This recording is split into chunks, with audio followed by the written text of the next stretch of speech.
Great. Welcome, everyone, to our session today on doubling down on science.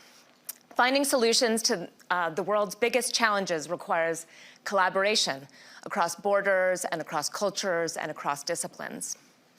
In an era of crisis and fragmentation that we've been discussing here at Davos, we need scientific collaboration more than ever to drive discovery and innovation to solve major challenges that range from climate change to health to poverty to inequality and food insecurity.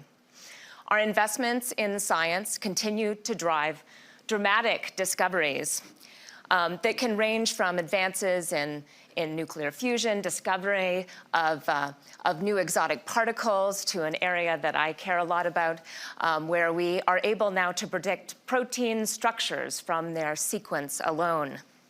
These types of advances give us new knowledge and new tools that can help solve us problems and to discover more about the world and the universe, and certainly about ourselves. Yet there are many both success stories but hurdles that we need to overcome as we seek to foster science in our changing world. Today we'll explore these hurdles, ways to overcome them as we seek to double down on science and to foster scientific collaboration towards addressing global issues for a better shared future. My name is Megan Palmer. I am the Executive Director of Biopolicy and Leadership Initiatives at Stanford University. I'm also an adjunct professor in our Department of Bioengineering. Originally a chemist and then a biological engineer by training, my work now focuses on how we organize and govern scientific discovery and innovation in global contexts. I specifically work on an area called synthetic biology and how we promote responsible innovation. So synthetic biology is the capacity to engineer biological systems with increasing ease and precision, so we can use biology to make many of the things that we rely upon in our societies, to heal, to feed, to fuel all of our people, and to protect our planet in ways that are more sustainable, secure, and equitable. So I'm really excited today to have such an excellent and world-class panel coming from many different disciplines and backgrounds to discuss what approaches are really going to hold the greatest promise for effective science collaboration. So first of all, we have Professor Maria Leptin, who's been the president of the European Research Council, the premier European funding organization for excellence in frontier research. And previously, she was the director of the European Molecular Biology Organization for more than a decade. It's great to have you, Maria. Thanks so much. Second, we have Dr. Kim Budil, who's the director of Lawrence Livermore National Laboratory. LLNL is a U.S. Department of Energy National Security Laboratory, which applies leading-edge science and technology to address a wide range of challenges, from nuclear security to bioresilience, climate change mitigation, and certainly much more. Third, we have Dr. Amiram Appelbaum, who is the chief scientist and chairman of the board of the Israel Innovation Authority and has 36 years of experience in research and development, as well as senior level management in the field, mostly in semiconductors. I won't go over all of his excellent publications and patents, but I'm sure he'll have a lot to say about his experience in that area. And last but certainly not least, we have Dr. Tolu Oni, who's a public health physician scientist and urban epidemiologist and clinical research director at the University of Cambridge, where she leads global diet and activity research group and network. She works in a number of different areas, and among other roles, she's a World Economic Forum young global leader. So a reminder for those of you both in the audience and joining us from home, if you have questions, ideas, or follow-up, please use WEF23 as your hashtag. We should get right into it here. One of my favorite things to start off with in a panel like this is an area that excites you most. And so I was hoping you could share one area of scientific advance that you've been most inspired by, and in a minute or two, what led to that success through international collaboration, and did it reveal any challenges? And I'd love to start with you, Maria. Yeah, so I'll give you one example. There's so many. Yeah. I'll get one that's called Tara Oceans. This was started by a molecular biologist and made use of the fact that sequencing, DNA sequencing, is now so easy, and the mathematics and algorithms of dealing with large sequences, large data masses, are all also well established. He was also a sailor, and so what he did is he got a sailing boat and recruited a broad range of people, including students, amateurs, just citizens, to sail around the world and sample the ocean. And sequence everything they found, deep at different layers, different temperatures, and also do the imaging of all the organisms they found in there. So they created a survey of the ocean and how it lives. And it was just, papers and papers that came out of it. It was A, the initiative of one person, and B, it was worldwide involvement, engagement, and wonderful data output. So that's wonderful. I can see the joy in that type of project, really and really engaging, and how productive it can be. Yes. Kim, can you comment? I agree. There are many, many examples. We recently, though, had a very important breakthrough at my laboratory, where for the first time ever, we achieved a fusion reaction where we produced more fusion energy out than was used to drive that experiment. So this is an enormous breakthrough for the field of inertial confinement fusion. This is the important culmination of 60 years of research. So shortly after the laser was invented, one of our researchers had the idea that perhaps you could use lasers to create these conditions in the laboratory. And you think about 60 years ago, the laser was not a well-understood tool. It was a brand new scientific instrument. So to be able to look so far over the horizon, so over decades, thousands of researchers from around the world came together to build bigger and bigger scientific instruments, to create new ways of building the little targets that we use in these experiments. They're engineering marvels par excellence. To advance the science, to learn about all the complicated physics that goes into a nuclear fusion reaction. So that combination of inspired vision, engineering, scientific discovery, and this long quest, persistent over generations of researchers, finally culminating in this incredible breakthrough, to me is what the possibilities of scientific collaboration present. When we bring chemists and physicists and material scientists and engineers together in these large collaborations from around the world, we can really create game-changing technologies. It's been so exciting to see many of the advances coming out of the lab with many different collaborating partners. And I think it's a reminder of the timescales that are really involved in order to commit to many of these discoveries. Ami, I would love for you to follow up here. What has been exciting you, and what have you seen be successful? So good morning, everyone. What really excites me is to see the gender on this panel. And I'm glad that I can at least balance it a bit. But it's really, really great. I think it's one of the most inspiring situations that I've been here. It's really great. So for those of you who don't know what Israel Innovation Authority, we actually, in Israel, we are actually a government organization, government legal entity that invests in the private sector. So what we want to do, or what our mission is, to take technology from inception, meaning primarily in academia and research center, bring it into value to the all humankind, bring it to value to the economy, bring it to a better life expectation, and so on. So what really excites me is when I just started my position, and I've, as was said here, all my career was in the private sector. I came to the payback to my community, to Israel, moving to the government. And since then, my wife asking me, where is the paycheck? And I said, no paycheck. I'm doing for the country. We were really frustrated in Israel that we have a lot of good research in life science, but no industry, or limited industry. So we went on a tender to life science companies who are willing to expand their research and development in Israel. So one of the winners of that tender was no other than General Electric. And we said to General Electric, the General Electric, government of Israel will give you $15 million if you will expand your research and development in Israel. The General Electric need Israeli government $15 million? Come on, give me a break.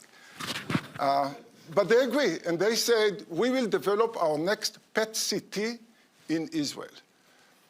And they got the money, they expanded their PET-CT, which they're on declining market, and they developed the best of the kind PET-CT, and now came the point that, and they hired few tens of engineers and scientists, now come the point to manufacture it. So the headquarters in the US said, we want to manufacture it in the US. People in India said, but we are low cost, we want to manufacture it in India. Singapore said, we are Southeast Asia, we want to, all GE. The Israeli guys said, come on guys, all the knowledge is here, we have to manufacture it here, otherwise it will take another 2 years to transfer technologies. So the decision by the headquarters was it will be manufactured in Israel. And I just heard that they started to get orders. So from inception of 5 years back of development, going into manufacturing, going into one of the top system, and it's not my job to do promotion for GE, but it's my job to do promotion of how government can enable extension of best technology, best type of world support, and the jobs, many, many hundreds of jobs now for highly paid jobs in state-of-the-art technology. You know, there's so much to unpack there, from the types of models between different entities to some of the tensions that do come up in how we decide where to situate our scientific practice over time. So I hope we'll return to some of these topics. But I'd love to give an opportunity here to Tolu to highlight some of the things she's been most excited about.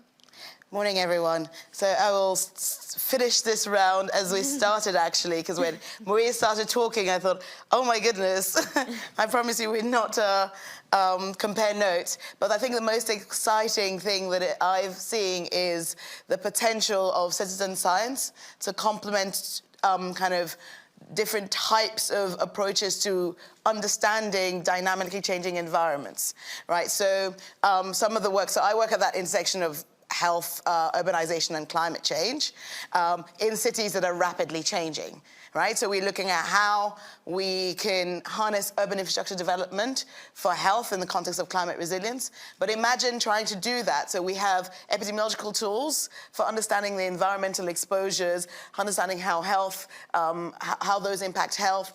But those tools over time have been fairly static and made certain assumptions about the environment, that it's just, you know, you do a survey over 3 months and the built environment that you survey is going to be the same. But actually the cities I work in, which is predominantly in rapidly urbanizing contexts, so in Africa, in Latin America and the Caribbean, these things are changing very rapidly. So one of the most exciting things I've seen is the potential of combining remote sensing with citizen science. So, for example, we have done some work working with young people. So again, the demographic I work with is predominantly young because it's a majority demographic. So on the African continent, the median age is 19. So actually, when people talk about working with youth in Africa, I say, well, who are you working with if you're not working with youth? If 65, 70% of the population is under 30, I don't know who you're working with. So we have done work looking at working with youth ranging from actually youth at high school, so really seeding that pipeline of science and understanding practically how science can be used to understand our world and to improve our world, right through to kind of young adults and engaging them. So we had a project, for example, telling high school students, tell us about your food environment on your journey from home to school. So we understand the dose of unhealthy food environments you're exposed to, because we don't actually understand how that changes over time. We've worked with young runners to capture, using wearable sensors, the air pollution that they're exposed to whilst running in public space, so that we actually understand the inequity in air quality and combine that with different types of data. So we combine sensor level, very quantitative data with qualitative data. So using AI, the potential for use AI to say, machine learning to understand and process images, to understand NLP, to understand text, and to bring this together to really understand and to tailor our interventions. I think that's really critical because we understand now that these big challenges, we have common challenges, but our solutions have to be tailored to the reality. So this is one of the things that really excites me about how we can actually think differently about how we collect data, who a scientist is, and how we can combine these to generate evidence-informed interventions. Well, you can certainly hear the excitement in all of our panelists' voices. Likewise, working with young people all around the world in areas like synthetic biology, I've seen the wonder that can come when we don't presume the discipline we start off with, but are open to new areas of cross-disciplinary collaboration. And so I'd like to dig in a little bit to, what are the actual models that are working and why? And what do we need to do to scale them as we face even larger challenges that are both ramifying locally as well as globally. And so I'm hoping I can have some comments here from Maria. Again, in your experience with the ERC, you fund research both domestically as well as internationally. How do you go about thinking about balancing those two and sort of the role of the organization as a global actor? Yeah. So not everyone may know this. The ERC is EU funded, and it operates on the principle of entirely researcher-driven research. So it comes from the researcher and then is selected by international panels of experts. And science is obviously international. So, people select their collaborators not based on where they are, but based on the needs of their research. And I think that has to be respected. And, the researchers at the frontier of science know best what's needed. And that's how we respond to it. So we have one program that funds consortia of scientists, not with the idea that they have to be international, but many of them are. Yeah. And so, like I say, international collaboration is normal, and so you have to allow it. I want to highlight one problem that we're beginning to see, and I'm surprised that nobody else has mentioned it, especially Tolu not, and that I've been hearing, for example, from one of our funded researchers, Jaita Gupta, who spoke in the climate session. If you work really internationally on international projects, and we have some wonderful ones. Sampling the ocean is one, although Tara was not funded by us, but sampling the Earth, really getting the surveys, collecting the data that are necessary to understand climate change. You collect data from many countries, and at least the EU has very strict rules about exporting data for good reasons that those who work in the biological sciences will know, namely that indigenous data have been exploited by industry. And so most countries have, quite rightly, clamped down about how their data from their country can be used. Now, if you want to do surveys like Jaita does on the use of fossil energies, fossil energy sources in different countries, you'll have to collect data, and you can't use them. You need ethics approval for European funding to use them, which is right, but there is really a hurdle that we have to face and that the world has to get together to figure out when such data can be shared widely across the world. So the balance between protecting national knowledge and data, but allowing transnational use of those data, evaluation for the sole purpose of understanding, we need to find models, and I'm sure you all have those same problems in other fields. Yeah, I mean, we're already starting to unpack some of the challenges. It's not only the sort of physical location of a lot of these activities, but then how we increasingly deal with the types of data and knowledge and the ethics issues that come up. Exactly. And also how we form research agendas around that itself. And so maybe I can ask Ami here to speak a little bit, as you go into working between public and private sectors as well, I'm sure these data challenges don't get easier. So what have you learned about trying to foster that innovation between sectors and how to improve our efficiency, taking lessons from the private sector as well? So thank you. That's a great question, which lead to real vision of how we operate Israel Innovation Authority. You all know the book of Startup Nation. So startup is great, and scale-up companies is great, but that's really give you today and tomorrow technology. But what it may not give you is the step forward to the future, because technology moves so fast, and unless we will invest today for 5, 10, 15 years from now, next wave of technologies, we will not be in the front end of the economy, of the leadership, and in the science.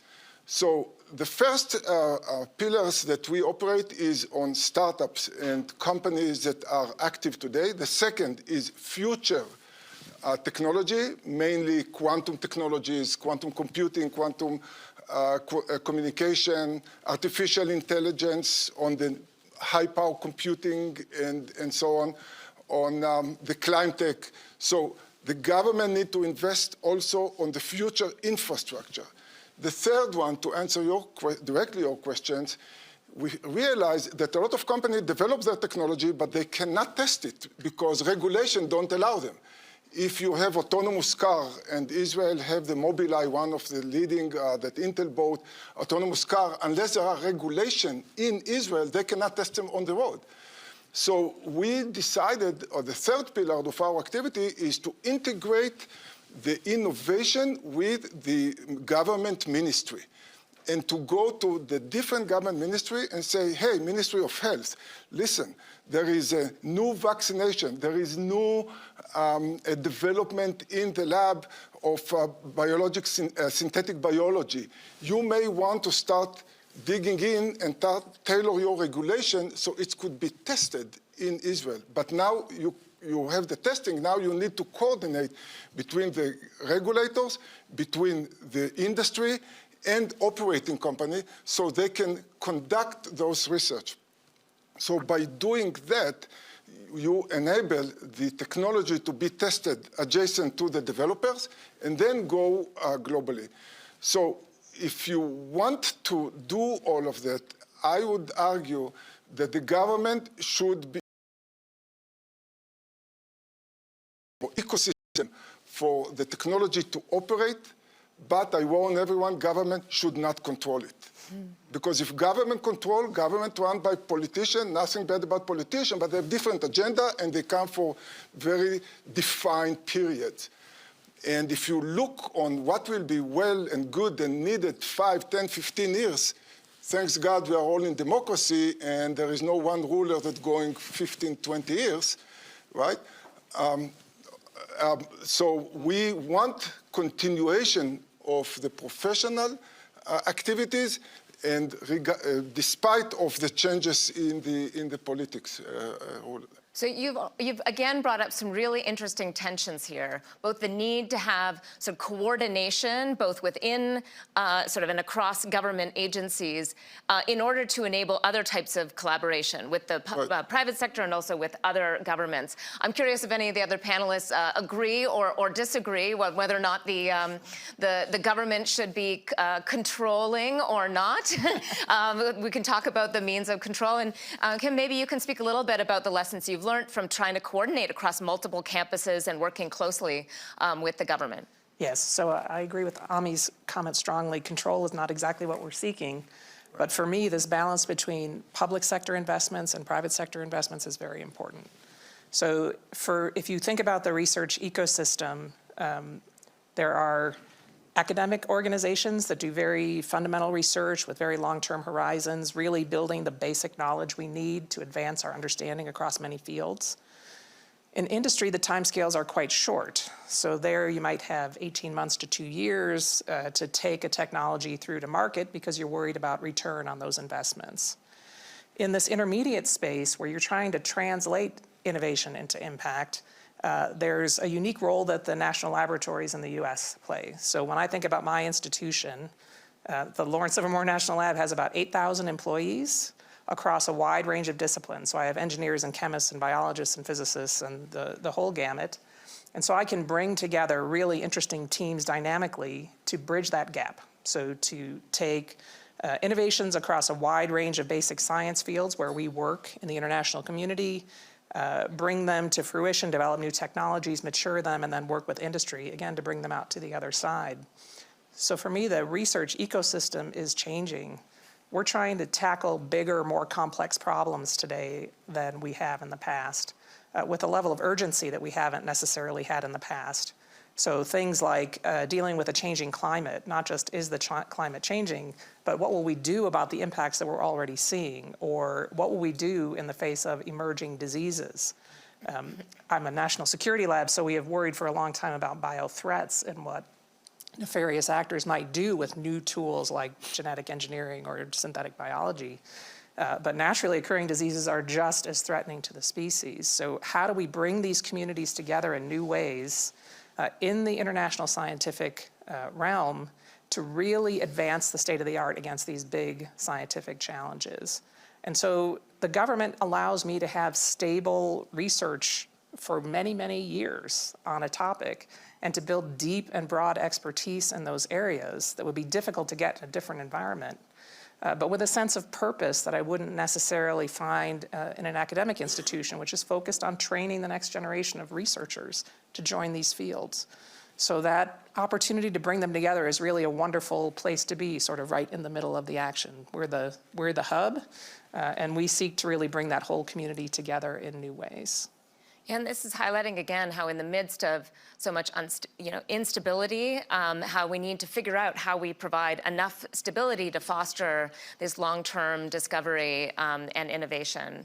And we've spoken about several different types of collaboration within the European Union, using Israel as an example, or the US. But Tolu, I'm hoping that you can highlight a little bit here. You have so deep experience working both with Global North and Global South institutions. Can you speak to the way that discovery and innovation is seen in those contexts, and what you've seen work in terms of enabling and fostering more innovation between many different areas?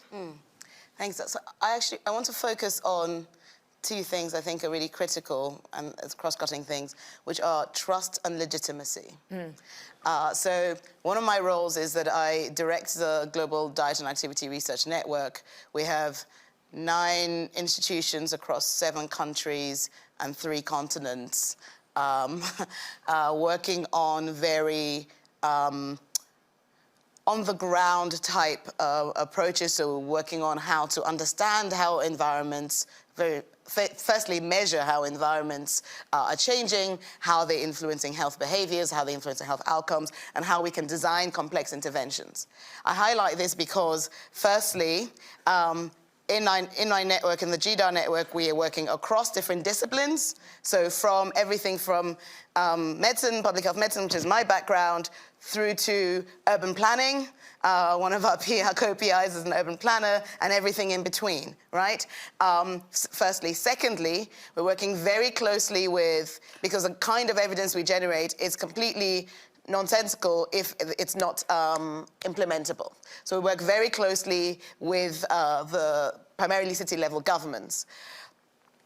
Maybe sharing a little bit some of the lessons, because this network's been going for 7 years. One of the things, some lessons that we've learned. Firstly, the importance of co-creation of the research agenda, right? So we're working across different contexts, and this is it sounds very obvious, but actually, often so at Cambridge, we're applying for the grant, and the funder says, yes, it's great to co-create, but tell us exactly what you're going to co-create. It's like, well, that's kind of we don't know, because we're going to co-create, and that is part of the work. So the kind of funding that we had that enabled that was really critical, because we built trust across the different scientific collaborators to understand that we're actually developing research, a research agenda together. The second is access to capacity strengthening, right? So again, we talk about this, and this links to the notion of diplomacy, which I hope we kind of can touch on towards the end, because we talk about, okay, we want to make sure our early career researchers across all our different network partners have access to capacity strengthening. Okay, so we want to organize something here. oh, okay, so half of you can't get visas to get here. Oh, we tried, and now, but here we are, just the global North early career researchers benefiting from this. So we automatically interface with this fragmentation in the global landscape that we deal with in ways that are beyond our control, and this is why it's so critical, I think, when we're thinking about scientific cooperation and global scientific collaboration, that we're not shy to kind of engage with that, because our ability to do the kind of science we do really depends on our ability to move across borders. And I think the third thing is the legitimacy with the government, which is one of the things that we've been talking about. We invest a lot of time and effort in building that trust with the government level in ways that don't even pick up on our performance indicators, right? It's not an output. You didn't necessarily write a paper about how you did that. But we just know that without that trust, that we actually have a very privileged position as researchers. We come in already with a high level of trust, because we are this kind of honest brokers, and we are actually, the doors are kind of open. But we have to work to build it, not just in the context of an emergency, because you can't build trust in the middle of an emergency. You have to work whilst you're doing the research to build the trust, so that they know that the research you're doing is not just, yes, we have to produce papers, that's our bread and butter, but it's not just for doing that. Because this is the biggest criticism coming in. They say, well, what is the point? You academics, you come in, you think you already know what you want to do, and you're just kind of going to come here, talk to us, waste the time, and go off. So we have to work to build that trust. And the last thing I would say, because this is bringing evidence into how to collaborate. So one of the things that we do is we talk about collaboration, and we just automatically assume we all know how to do it.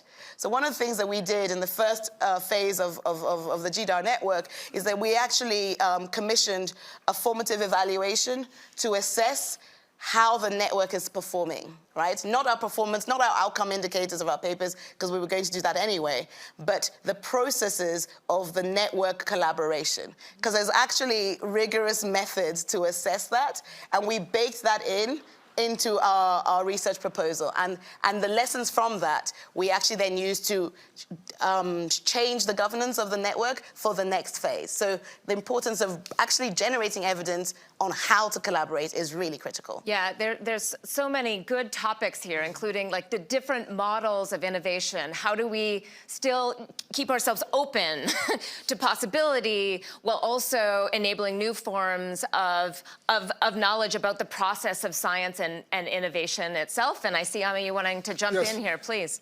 I think just to continue this thought, I think that eventually what we see in the Horizon Europe program, that it's an organization that started many years ago, and it was Horizon 2020, and now Horizon Europe, that there is an organization that it's not only for the European countries, but also for the associate countries.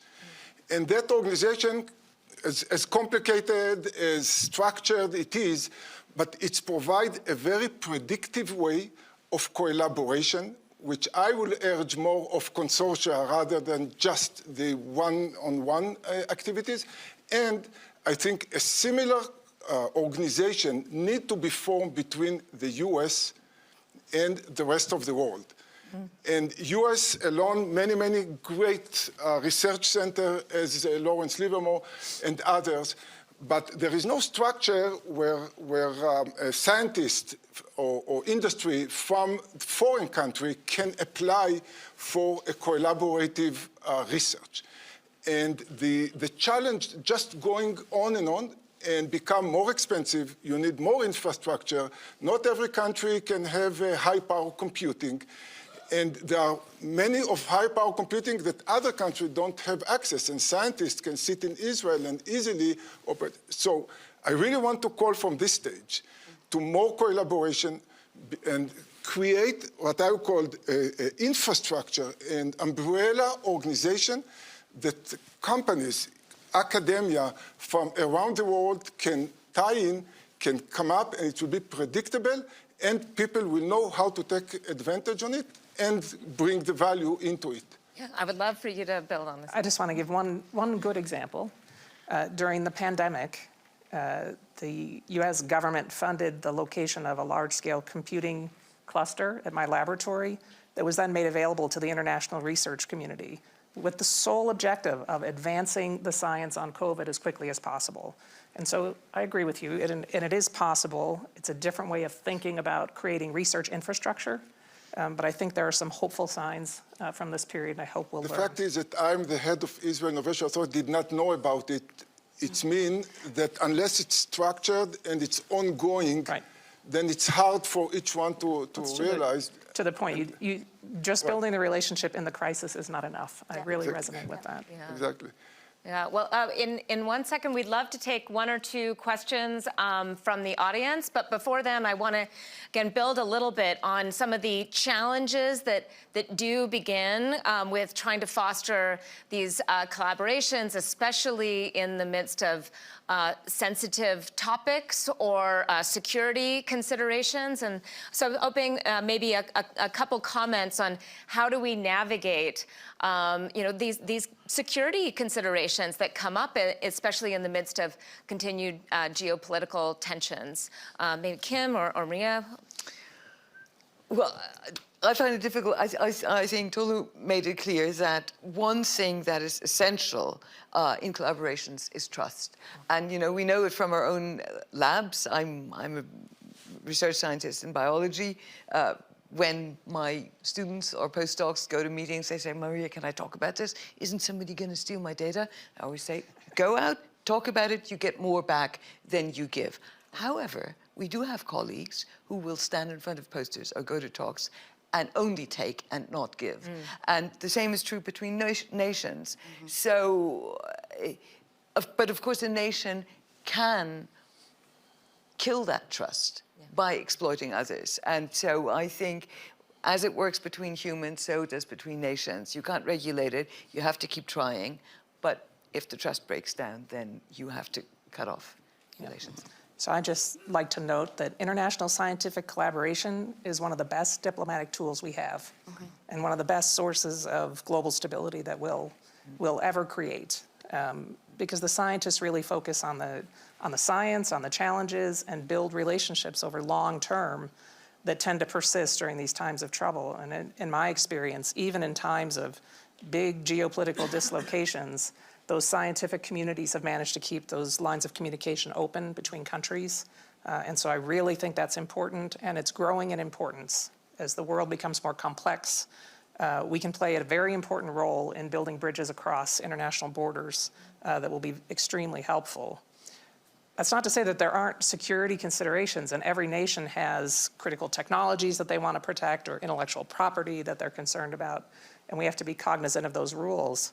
But I think you have to be clear about what it is that you're trying to protect, vice the benefit that you're gaining. And I agree with Maria. In general, in scientific collaboration, you gain more from that discussion, from that engagement with the world, and that brings a richness and a depth and a level of advancement to the work that we do that you would be hard-pressed to get under other circumstances.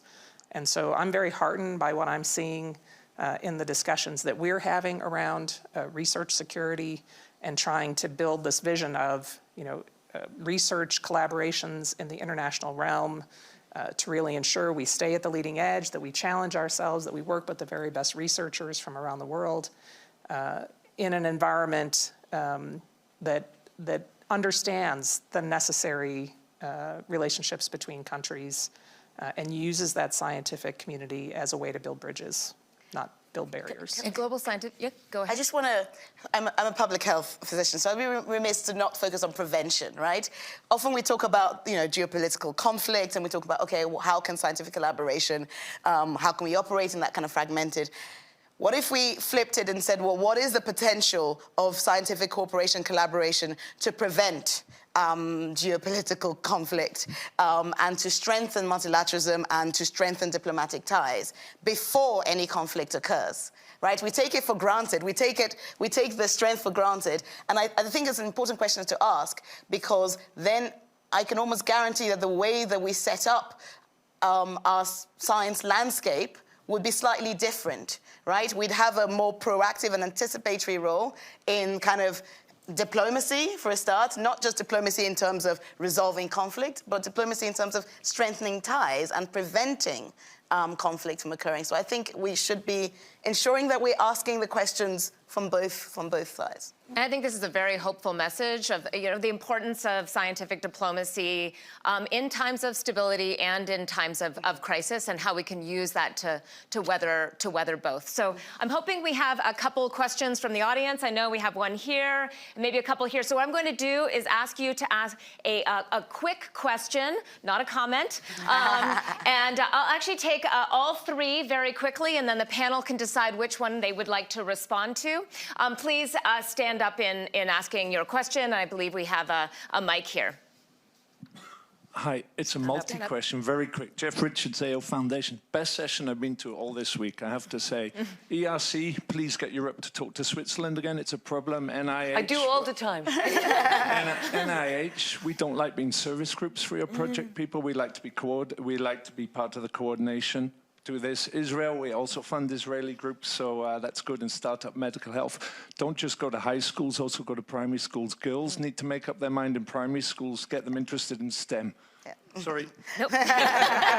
We have a couple more here. Again, please stand up to ask your question. Thank you very much. Milena Sokolowska from the Swiss Institute of Allergy and Asthma Research, University of Zurich.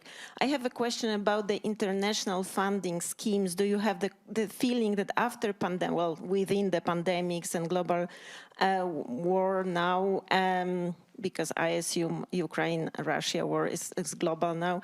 So what do you think changed during last 3 years? Do we have more money in research, less money? Do we have easier money? PhD students really earn so little that people cannot build those long-term research consortia because of the lack of money. So what is your thought on that? And one more question. Thank you. Florian Hasler of opendata.ch. Thank you very much, first of all. And we've heard a lot about collaboration and data sharing. Could you maybe elaborate a bit on the role of open science could play in this discussion in areas, so kind of making scientific research publicly available in areas that are not related to national security, obviously, and also data privacy. Thank you. Great. So we'll do one more round here. Answer either one of these questions about are we better or worse in the pandemic, and how do we maintain openness? So I'll start with the funding, because I represent funding.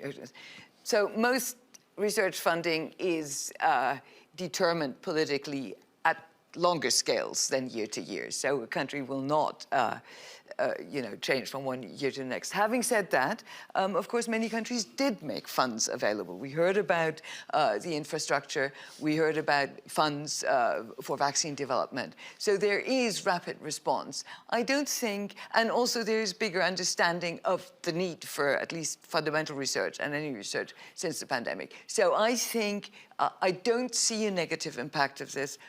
I'm hopeful that there will be a positive impact.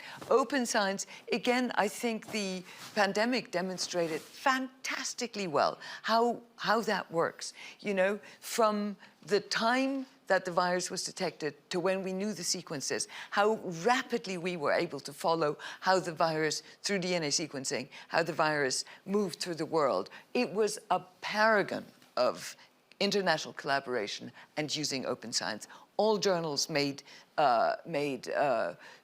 articles on COVID open throughout this period. Let's hope they stick with it. But there's a huge move towards open science anyway, as you're probably aware. So I think we've seen the pandemic do positive things. There are silver linings.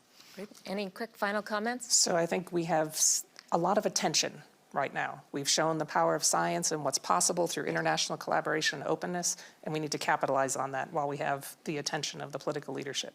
In the US, the funding changes every year, so it can be a pretty exciting environment. On open science, we have these incredible experimental and computational tools today that are generating data at scales and rates that are incredible. And we're, in particular, putting more emphasis on curating data sets and making them broadly available so researchers can begin to apply tools like AI and machine learning, really advance the state of our understanding of many of the systems that underlie our models and simulations. I think there's a huge opportunity there, and we're going to see the pace of innovation accelerate even further in the coming years. So unfortunately, we've nearly ran out of time, but one more sentence each. From my point of view, the desire, the need for more investment into the industry, into the knowledge, into the science is just increasing because of the fast-paced moving of technology. I would say faster than since humankind was on the earth. We're moving so fast now. And unless we will collaborate globally, it will be very, very difficult for small countries. And wisdom is not given to one sect or one country. Wisdom is everywhere on the globe. And we need to put it all together and run very, very quickly forward. Unfortunately, we're out of time. I'm going to say in quick sentences, girls are as interested in science as boys. We just need to make sure that they have access to it. Open science, really critical, absolutely agree, but open science and equity need to be back to back. And I wrote a piece in the pandemic in 2020 called 7 Things We Thought We Knew Were Impossible and Couldn't Do Until We Could, and then we did, something like that. Because one of the things was the ability to mobilize resources when we realize the urgency of the issue. So it is possible. We just need to ensure that we have all of the landscape, the diplomatic and trust to ensure that we're working together. Great. Well, thank you so much for joining us. Clearly a lot of excitement and opportunity here today. I hope you wish you well for the rest of your time in Davos. Thank you.